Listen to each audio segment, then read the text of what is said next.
ESPN 94.1 FM and AM 930 present The Drive. Elmore deep, left side three is good! From 30 feet, John Elmore! The Drive with Paul Swann. We're coming to you today from the Union Pub and Grill. It's 1125 4th Avenue in Huntington. Always on a Monday. The specials are $1.50 bottles, $2 call shots, and of course, this is where you want to hang out. The big sporting events. It's kind of slow this week because we just lost the Stanley Cup. It's over. NBA Finals were a sweep. We got baseball action, of course, and you can catch all of that and everything else possible here at the Union Pub and Grill. So welcome into the Monday edition. Thanks for joining us. So we didn't have a Friday show, so trying to play a little bit of catch-up, and of course, didn't get a chance to talk about Game 4 of the NBA Finals, and unfortunately for the Cavaliers, LeBron James included, they lose that, get swept. Just wasn't the Cleveland Cavaliers' year, even though I thought it was an amazing performance, postseason performance especially, from LeBron James, just being able to will that team to the finals. Unfortunately, you're facing off against an all-star team. And you've got Kevin Durant, you've got Steph Curry, the list goes on and on. And by the way, Kevin Durant, outstanding performance in the playoffs. He's the MVP. That's his second MVP. What would you rather be, the regular season player of the year or the MVP? You rather take home the MVP, and of course, you take home the trophy, and everything seems to be working out for him.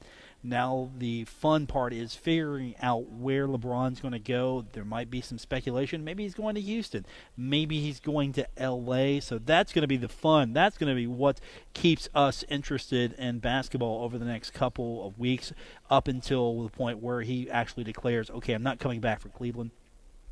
I think it's smart on his part. Go out there, look at some of the offers, see what can be put together. Because at this point, how many championships can he win at Cleveland? He went back. He had a mission. He was able to get it done. He won a championship for the Cleveland Cavaliers. So what more can he do? Can he stick it out? Can they put the right personnel around him to maybe make a run?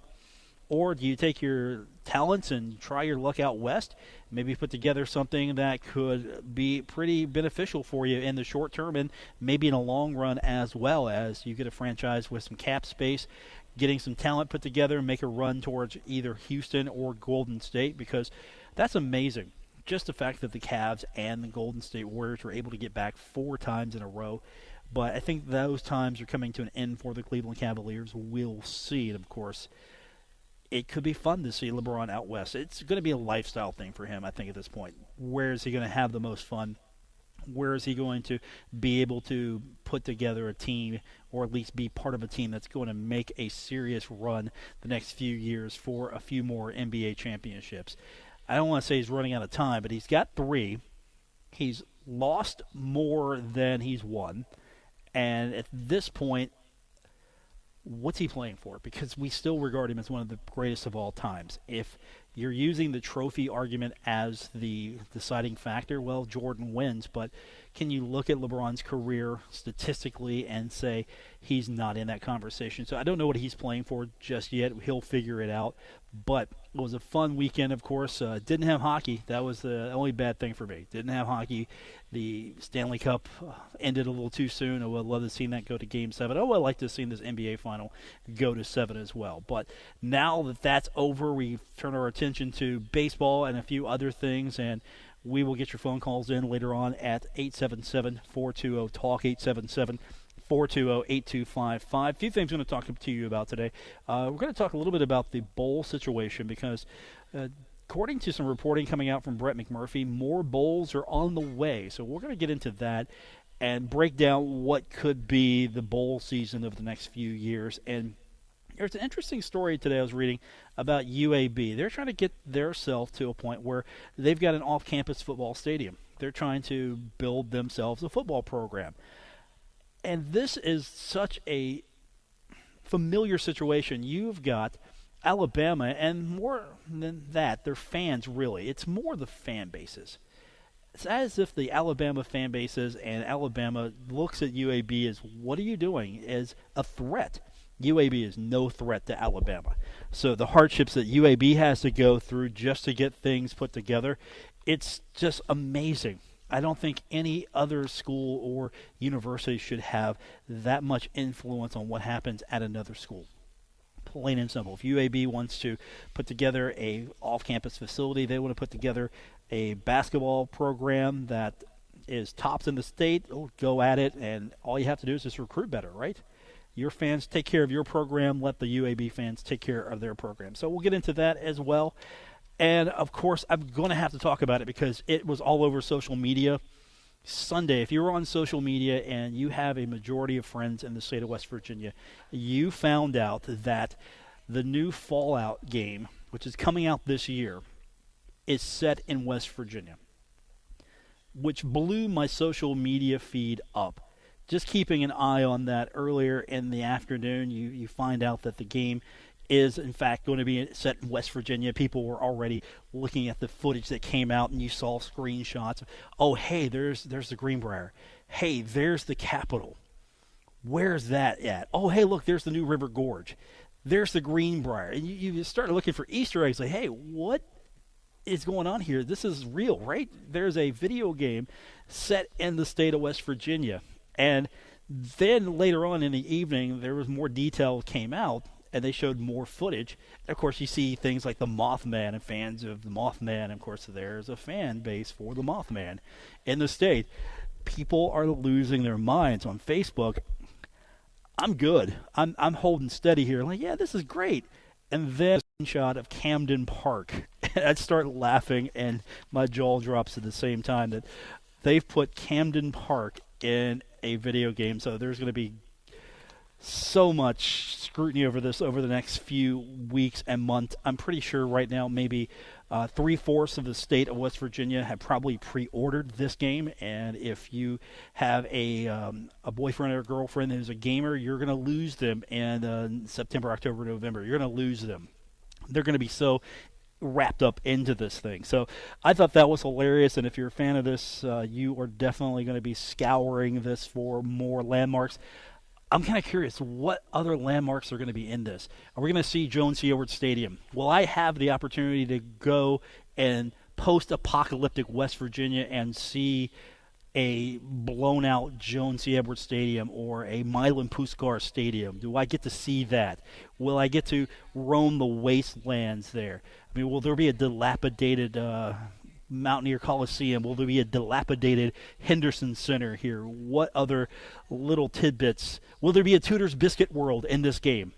I mean, if you're going to be an accurate representation of the state of West Virginia, you got to have a Tudor's Biscuit World, right? If you don't, I think you need to send this game back to the drawing board. But that's going to be the fun here. So if you've been following that, and if you're on social media, you know about it. It's just been crazy. And the fun thing is, this is going to be great for tourism.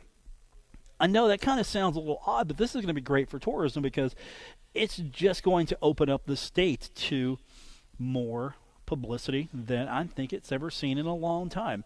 We're talking about a game that sold millions day one, not just several copies, millions. It's one of the most bought games out there, and now they're making a sequel, and West Virginia is going to be the center of it. So I thought that was cool, but I'm going to be keeping an eye out for those sports nods, just because, well, if they've got Camden Park in the game, they've got to have something else, and it's going to be fun to keep an eye on that.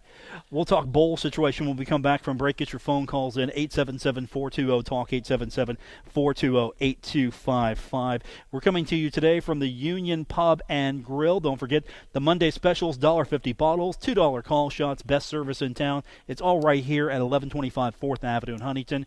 This is The Drive. I'm your host, Paul Swann. We're here at the Union Pub and Grill on ESPN 94.1 FM and AM 930. You're listening to The Drive with Paul Swann on ESPN 94.1 FM, AM 930.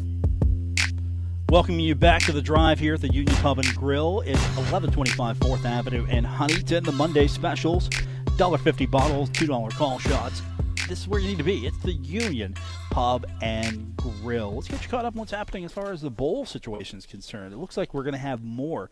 Brett McMurphy's been following this story, and here are the recommendations by the NCAA's competition committee. They're expecting 3 new games, and it's going to be added for the 2020 season. Now, in 2020, there will be a record of 43 bowl games, and that includes the college football playoff title game. That is going to be insane because that means 65% of the 130 FBS schools will play in a bowl game. That means 84 teams. 84 teams. Of those 84 teams, how many of them are going to have winning records? That's going to be the question itself. How many of these teams are going to be winning teams? The bowls are starting to mean nothing. If you have a bowl, you've gone to a bowl, okay, you've just finished pretty high or pretty medium in your conference. If you don't go to a bowl game, that's really the telling story now. Now, they're going to approve these hopefully on Tuesday. If they're going to do it, we'll find out. The Oversight Committee has also designated the maximum number of bowl tie-ins per conference. This was based on each conference's average number of bowl-eligible teams in the past 4 seasons. So they based everything from 2014 to 17. The number of proposed bowls allowed per conference beginning in 2020, the start of the new bowl cycle. This is going to be the list. Now, the Power 5 tie-ins do not include one New Year's Six bid for each league. So the ACC will have 10, and that's not including the ACC's Orange Bowl bid. The SEC will have 10, not including the SEC's Sugar Bowl bid. The Big Ten will have 8, and not including the Big Ten's Rose Bowl bid. The Pac-12 will have 7, that's not including Pac-12's Rose Bowl bid. And the Big 12 will have 6, not including the Big 12's Sugar Bowl bid. So ACC, SEC, Big 10, Pac-12, and Big 12, your big winners there, with the ACC and SEC obviously getting more teams in. The American will have 7.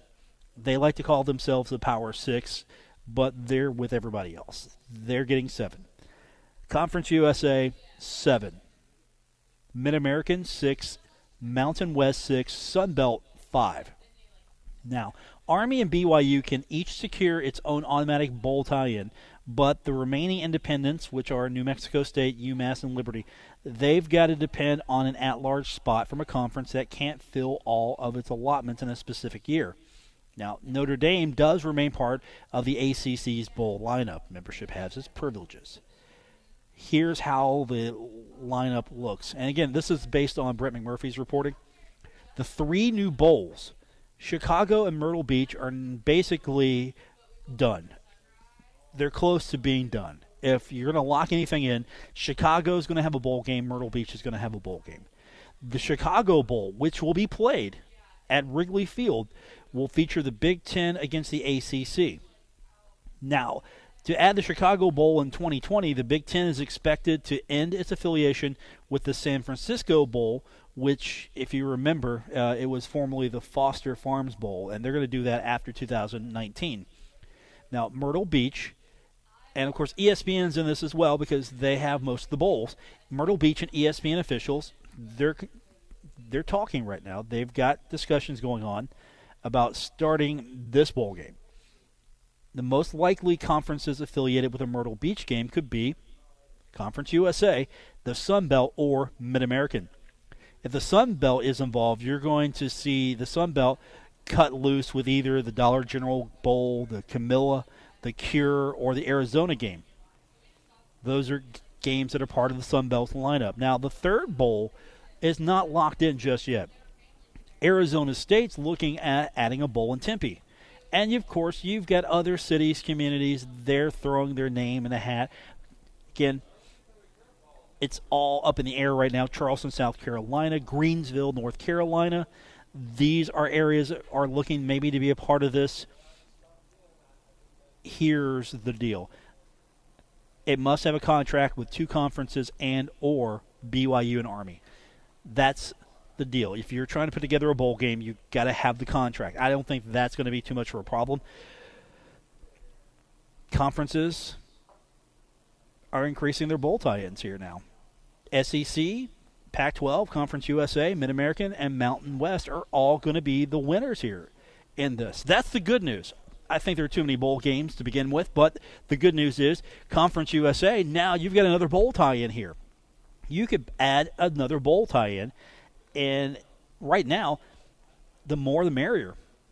You can look at Conference USA and say, look at our bowl tie-ins here. You're playing in Conference USA. You get to go to all of these games if you are a winner. That's definitely a great recruiting tool. I don't know how much that ultimately means to a kid, but still, if you're Conference USA, you can say, look, we're just as many bowl games as Conference USA is with, say, Mid-American Conference. We're actually in more. We've got more bowl tie-ins than the MAC. Hey, we've got just as many bowl tie-ins as the American. We've got that many tie-ins. How about that? You want to go to a bowl game? You can go to a bowl game coming here. Mid-American Conference. Remember when the Mid-American Conference had one bowl tie-in? That was it. And Marshall used to occupy that spot every year and just aggravate all the other schools. Now, if you're in the Mid-American Conference, you get 6 opportunities to be in bowl. You got 6 shots at it. Now, I'm interested in this Myrtle Beach Bowl. Of course, you know if Myrtle Beach is a destination, you know which team is going to probably end up in that game. I'll give you a hint. They're Kelly green and white. It's not North Texas. We're not talking North Texas here. It's a Florida Bowl. Yeah, that's happening for the Herd. If that's an option, if Marshall can pick a game, that's happening as well. I like this. Now, here's another possibility. The Mountain West could pick up San Francisco since it's losing tie-ins with the Las Vegas Bowl. So there's an opportunity there. The Las Vegas Bowl will feature the Pac-12 versus another Power 5 school in Vegas. New NFL stadium in 2020. New bowl opportunity there. So that'll end the Bowl's 19-year run with the Mountain West at Sam Boyd Stadium. I think that's going to happen. Brett McMurphy reporting on that as well. I agree with him. You got a new state-of-the-art stadium. Yeah, you're going to move right over there to the new venue. Of course you are. You want to get as much use out of that as possible, and you say, hey, look, here's something else we've added. It's one of those bullet point things, sort of like when Jerry Jones opened up the stadium for the Cowboys. Bullet point, hey, we've had this. Bullet point, we've got this. Hey, we got this bowl game too. This is happening here. Now, the Mountain West, they've got options to send its champion, probably looking like the Arizona Bowl, but there's some other possibilities as well. New Arizona State Bowl, if created, they could be there as well. The American is looking at the idea of having a bowl that annually hosts its conference champion when it's not in a New Year's Six game. The ACC does have limited options. They do not have a tie-in with Liberty. The league is intrigued about the possibility of sending its champion to Memphis. Liberty is currently affiliated with the SEC and Big 12. And here's what Brett McMurphy said. He said, what makes sense, so it will never happen. What if the Group of 5 designated that the 4 Group of 5 conference champions that didn't advance to the New Year's Six Bowl meet annually in 2 bowls each year? They could be paired based on highest rankings, 1 versus 2, 3 versus 4, or 1, 4, 2, 3, or geographically. That could involve current bowls that host the Group of 5 games. He's thinking New Orleans, Gasparilla, which is Tampa, Mobile, Frisco, Arizona. I mean, if you're going to make these games attractive, make them attractive, right? What makes the bowls a bore and just terrible to watch sometimes is you've got mediocre teams. You've got teams that are barely there, or they've had to get a provision because they've taken all the 6-win teams. Now we can dip down into the 5-win teams. I think this is terrible business, but it's a programming issue. It's a television issue. It's a money issue. That's what it is. It's terrible to see so many bowl games. The bowls don't mean anything anymore. What were you more excited about? And be honest with me. Were you more excited about a Marshall football bowl win, or were you more excited about Marshall and the NCAA tournament? If you say football, my phone number is 304-399-8255. That's a local number. The toll-free number is 877-420-8255. If you think that it's more prestigious, more important to win the bowl game over the NCAA tournament game, which one gets you more? If you had to choose one, if you had to pick one, what would you take? You could either go to the NCAA tournament in basketball, or you get to go to a bowl game. Which one means more to you? And does it matter that the bowls are at the point now where the matchups maybe not that good? You're not going to get paired up against someone who is a high-quality opponent unless you are pretty lucky, because you're going to see the pecking order. High teams are going to go here. The upper echelon teams are going to go here. And then you've got tie-ins with some of the other schools, and maybe you're not the number one. You're not going to see Conference USA 1 versus American 2, or American 1 versus Conference USA 1, or MAC 1 versus Conference USA 1. That doesn't happen very often. Yes, it happened, but it's not an every year thing. It's not the norm. It's the exception sometimes. And now that you've got this many bowl games on the horizon, 65% of 130 FBS schools, which are 84 teams, are going to play in a bowl game. 84 teams. Are there 84 good ball teams? Are there 84 teams that can lay claim to having a winning season? And the answer is no. The bowls used to be a reward. Now the bowls are a bullet point. We went to a bowl. It's a recruiting point for sure. It's purely a bullet point you have to have now, or your season was a failure. If you are a 5-win team and you get to go to a bowl game, the season's salvaged because you get to go to a bowl game. And coaches will look at this as an opportunity. Hey, here's more opportunity for these teams to work, to get better. Okay, that's fair. I see that. That's really just you saying, I want more time with my team on the field. Because if I have a bad year, I still have an opportunity to go to a bowl game. And that means I get to do everything. And I really don't lose that much ground. Because 8 wins or 6 wins, it's all the same, right? As far as the bowls are concerned. Because not that many bowls and that big bunch below, not much distinction.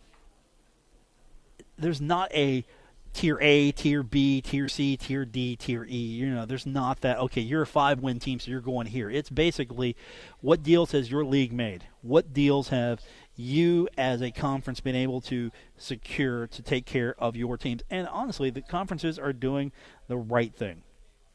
If you're a conference commissioner right now, and if you are sitting here looking at bowl tie-ins and you're the Sun Belt, you've got 5, you've got work to do.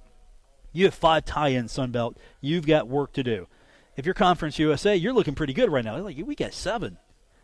Because Conference USA actually has been pretty successful, been pretty fortunate to be competitive in bowl games, and they've been able to qualify some teams and get them in. So if you're Conference USA, you're Judy McLeod, you're sitting there going, yeah, I'm doing my job. I got 7 opportunities for my conference. And if other conferences can't fill their obligations, I've got opportunity for more.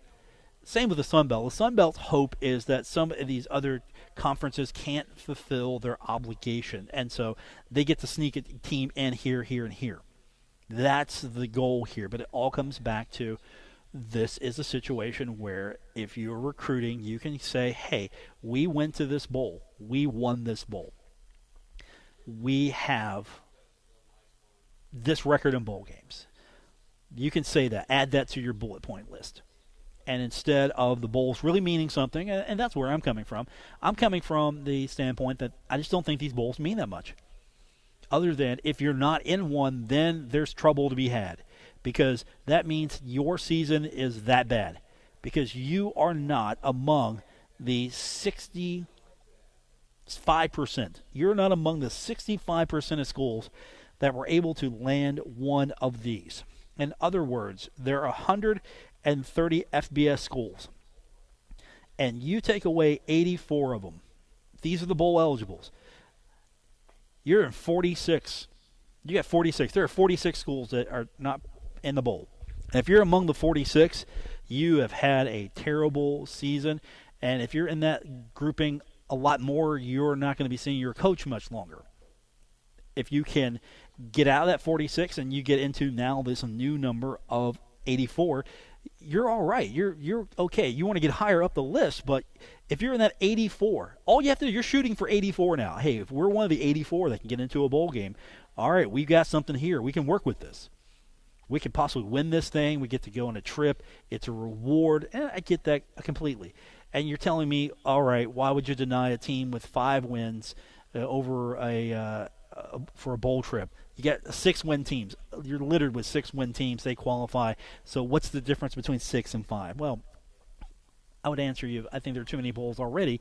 And so not necessarily I'm on board with, hey, you got 6 wins, you get rewarded. You were 500. You didn't have a winning season, you have a losing season. So, again, not enamored with it. And if you tell me that, hey, I'd rather have the bowl than getting into the NCAA tournament where it means something. It meant something. You got into the NCAA tournament, and it meant something. You got there. That was the goal destination, and you won a game. And that meant even more. And now you're trying to maintain that and get back again because you liked it. You want to go back to that. And it means more. And I understand the whole argument. You don't want to tell a kid, hey, look, you can't go to a bowl game, sorry. Because we won only 5 games, so you can't go to a game. And you don't get to enjoy the fun of going. It's a reward. Just stop with that language. It's not a reward. It's just an opportunity to get more practice in. It's an opportunity for the television market, being ESPN, to have programming. It's programming, plain and simple. Ratings are good, ratings are bad. They bounce up and down. But it's programming, and really, if we're not talking about the national championship, the playoff there, we're not talking about the New Year's Bowls, you're just a Wednesday afternoon bowl game. Somebody to tune in. Now, it means something to those schools. It means something to those fans. But at the end of the day, we got too many bowls. That's my argument. We have too many bowls. 877-420-TALK, 877-420-8255. We've got more on the way. It's The Drive here at the Union Pub and Grill on ESPN 94.1 FM and AM 930. Now, back to The Drive with Paul Swann, ESPN 94.1 FM and AM 930. We're at 1125 4th Avenue in Huntington for the Monday edition of The Drive here on ESPN 94.1 FM and AM 930. Of course, here at the Union Pub and Grill, what are they famous for? Well, 1 is the $1.50 bottles on Monday. 2 is the $2 call shots. And 3, of course, best service in town. It's all right here at the Union Pub and Grill.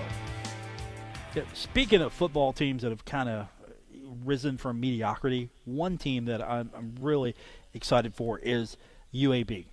Now, UAB has been a program that has had to fight not only the lack of resources, but Alabama, not just in popularity, that's one thing, but just the fact that it seems that UAB having a football team is almost a front to the hard-working football fans that are Crimson Tide fans. Look, you're going to win the national championship every other year. It's okay. UAB can have a football team too. Well, good news. The University of Alabama System Board of Trustees approved a memorandum. They are putting together the terms of a future 20-year lease between the Birmingham Jefferson Civic Center Authority and UAB for use of a proposed stadium at the complex for home football games. Now, the board approved this outline of a future lease and authorized a future memorandum for marketing opportunities during their meeting. And they're saying basically, this is what Ray Watts said. You remember him, UAB President Ray Watts. Love that guy. He said this will be a transformative facility. Transformational facility is the exact word there. It's going to be open air stadium. Fixed seating of 45,000. So UAB is going to have a stadium that is going to be pretty nice. It's going to have enough seating capacity to meet the demand. I think 40,000 is pretty good. 45,000 is really good, and that's what that's going to be. And they're also going to be able to expand the capacity to 55,000 as part of a $300 million master plan for the Convention Center complex, which is in Birmingham, that also includes a legacy arena makeover, and they're also going to have an outside plaza renovation. So they're really making this one big transformative, let me use Ray Watt's word, transformational facility here. That's pretty cool. they're going to work all this, it's working together with the city. I wish the city and the university could have worked together years ago on a facility that both could have used, arena, but unfortunately we've got two facilities, and I think we would have been better with one really good facility instead of two that they need work. Let's just say that. They need work. Nothing against the Henderson Center, nothing against the Big Sandy Superstore Arena. Imagine what a great arena you could have got if you got combined everybody. Everybody would have been on the same page. But I do digress. So you're getting some cooperation here. You've got groups that are putting together a real strong effort here to cooperate to bring UAB a football facility that's going to replace Legion Field. I'm not going to say that the football facility is going to transform the community, but it's going to be a facility fit of a football team. It's going to be, they've had to play in Legion so long. They've had to deal with bad facilities so long that build them a palace. I'm on top of that here. Build them a palace. And usually I'm not into the whole idea of milking a community for every single dollar and dime it has to put a sports facility together that the community really doesn't have much of a stake in. I'm not into that. But if you can put this thing together, go for it, because it seems like everybody's on board. It would be a fantastic place for Birmingham. Think of all the possibilities here. Birmingham. UAB could be really a top-flight football program for years to come in Conference USA. They would have the facility. They would actually have they seem to have a fan base now that's re-energized. It's amazing. You lose football, look what happens. And so now they're putting together all of these programs, and they're trying to raise the profile of the football program. They took the field in 2017, did, I think, an outstanding job of refielding a football team after they had to shut down the program. And now they've got a lot of people who are behind putting together this. You're trying to get a facility that's going to be worthy of a Division I football team, and at the same time, you're going to have a facility that's going to let you compete. Not just, hey, we've got a place to play. We've actually got a place where we can compete. And if you look at UAB as a place to come play football, you're going to find that everything you have here matches everything else. That's what they're trying to do. They're trying to put together a top-notch facility. Now, the financing for this project is going to come from bonds and bank loans. They're seeking right now $4 million annually from private corporate sources and the university. UAB's portion, including the rental fee and the proposed marketing agreement, is going to be maybe about $500,000. Approximately $150,000 will be from the rent and $350,000 from marketing and some naming opportunities in the complex as well. The second memorandum, which the board authorized but has yet to be drafted, would outline the terms of an agreement for UAB or its affiliated entities to provide $350,000 for the marketing opportunities at the stadium complex. And that's where a lot of these dollars are going to come from now. Stadium marketing. You need to see more of this. If you want to keep up, you're going to have to find new ways to make dollars. That's it. That's right there in a nutshell. You're going to have to find new ways to make dollars. And so you're going to see stadiums that are built that are going to accommodate that. You're going to see. Why do you think Marshall has skyboxes? To make dollars. If they could put more on there, they would. Why? They make dollars. And you need dollars, especially since not necessarily ticket sales are going to save the day. Now, I'm sure ticket sales have been pretty good for Marshall. There seems to be excitement for the program right now. They're trying to put together some different amenities and make sure that ticket sales are up, because more fans in the stands mean more money for the program, more revenue, means they can take care and do more things. And, of course, they're starting to work towards making more fan-friendly features in that stadium. They opened up the beer sales. They are now trying to find new revenue sources. And, of course, signage and all of that does play a factor in all of this. So the proposal here for UAB, you've got a stadium that is going to hopefully field 45,000 seats, and they can expand it a little bit more if they need to. They're going to host here. Here's the deal. Also, they really thought this out here. They're going to host 6 to 10 home games. That's their deal, and other football-related events. Any postseason games UAB host or the Conference USA Championship will be at the stadium. They're going to have. They've gone really detailed here. The football program will have 20 complimentary practice days each year on any day another event is not already scheduled, and exclusive use of the UAB locker room at the complex. Now, it's a little different than, say, the university. This is our stadium. There's a public and private handshake going on here. And this is interesting to me because unless otherwise noted, a baseball facility, unless the city and the university can't get to get, university goes out on their own, and I have heard rumor of that too, this is how this works now. It's for programs like this, you're going to have to partner up with somebody to make this thing work. But still, you've got the community looking to actually put together some sort of package here that's going to give these entities what they all want. What they want. 304-399-8255. That's our local number. Toll free is 877-420-8255. Hey, get to go to a new stadium. Wouldn't that be cool? They get this thing built. Get to see a new stadium in Conference USA. It doesn't happen every day. And, of course, you look at what other schools are doing as far as renovating and making their stadiums last for years longer, and you start thinking, when we're going to see Marshall turn their attention to major renovations at the stadium? What could they do? What could they do to enhance Jones C. Edwards Stadium?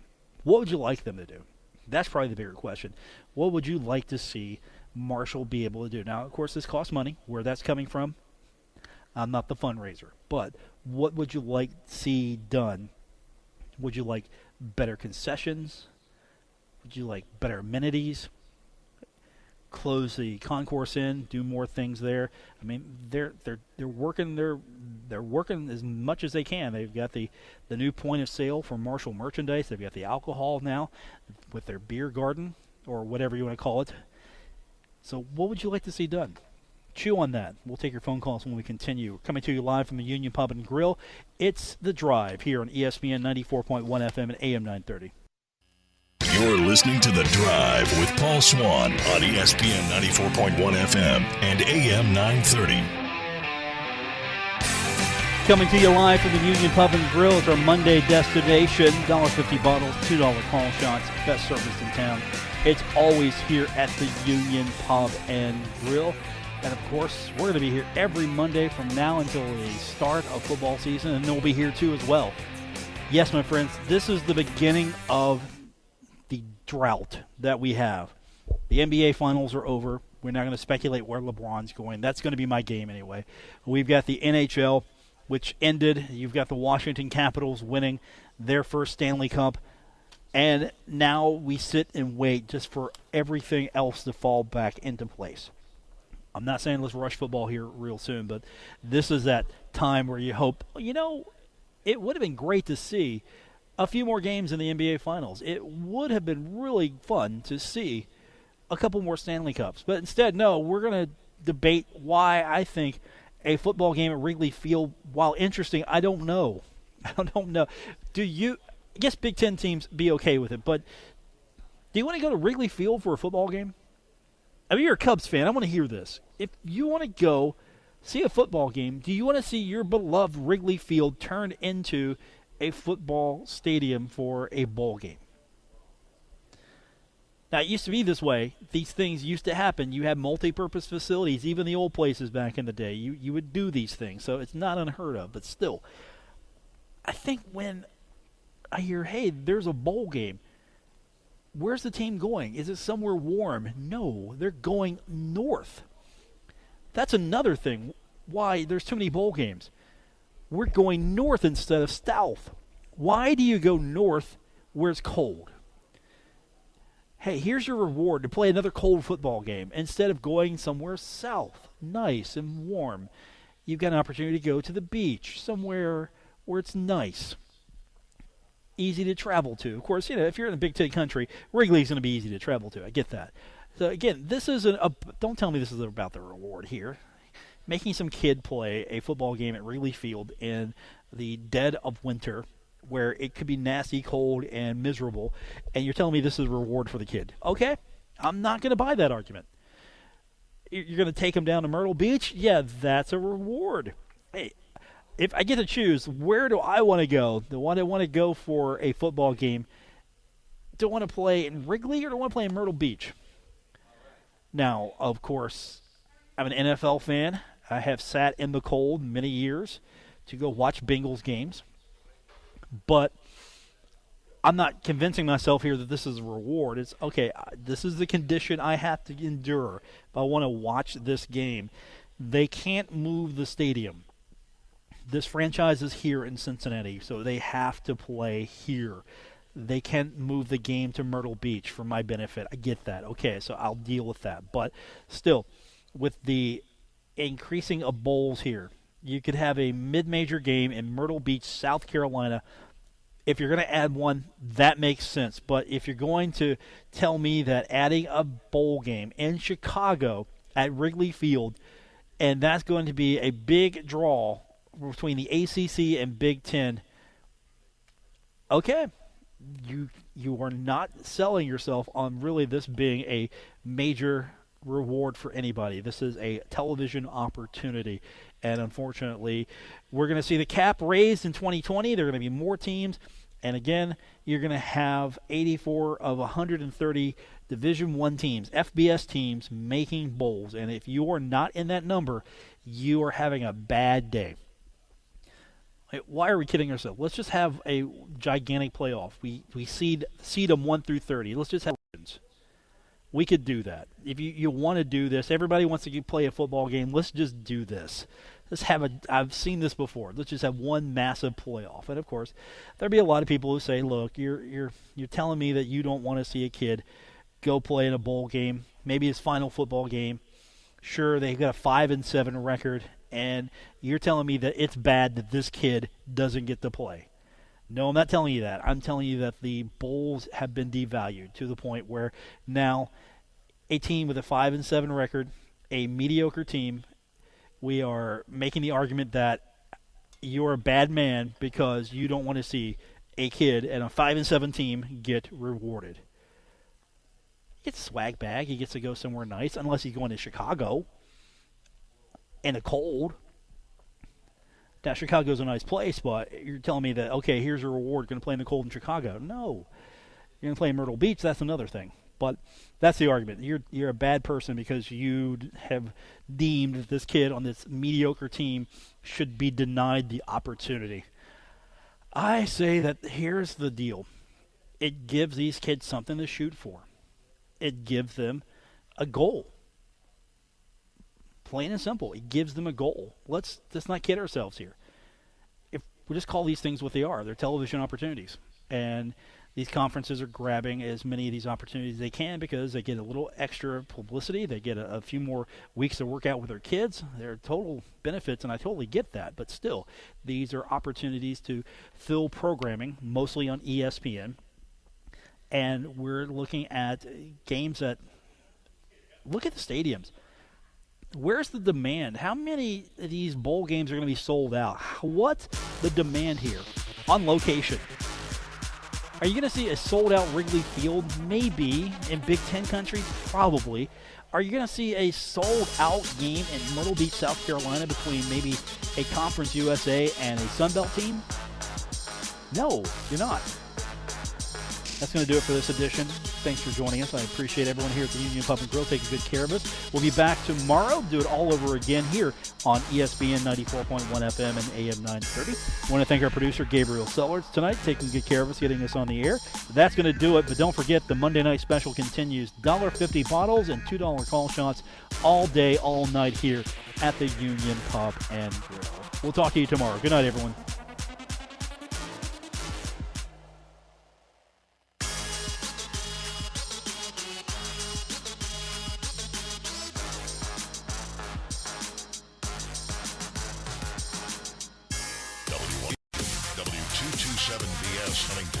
ESPN 94.1 FM 930. Huntington Sports Station.